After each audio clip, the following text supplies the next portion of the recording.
got to wonder how many hours we spent on the show attacking the Communist Party of China. A lot. It's a totalitarian government. Our leaders admire it, and that ought to make you very nervous. That's been our position. It still is our position, probably always will be.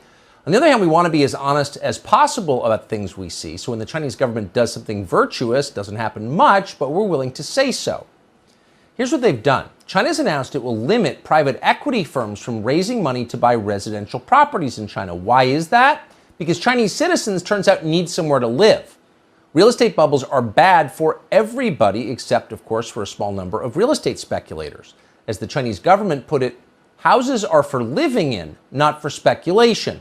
And that's a very good point. They may have learned it from watching, say, the state of California.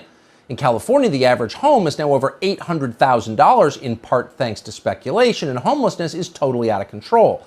Chinese don't want to copy that model. Nor do they want a California-style popular culture, one that worships celebrity over achievement. Obsessing over sleazy famous people on social media, Chinese officials announced that is, quote, poisoning the minds of the country's youth. Can they stop the youth from worshiping celebrities? Probably not, but at least they're worried about it, and that's a start. They're also, by the way, worried about video games in China. Online gaming for children in China will now be limited to 3 hours a week on the weekends. This is being done, the government says, quote, to prevent the addiction to online games. Is that a crazy idea?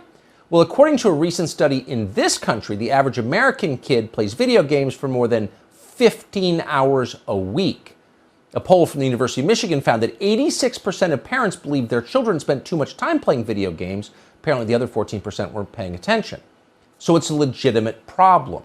What's interesting is, when was the last time you heard one of our political leaders even mention video games or housing market speculation or celebrity worship as a problem?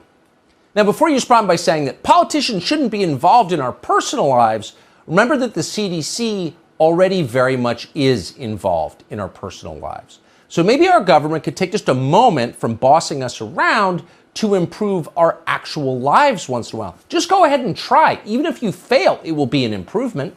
At least we'll know you notice.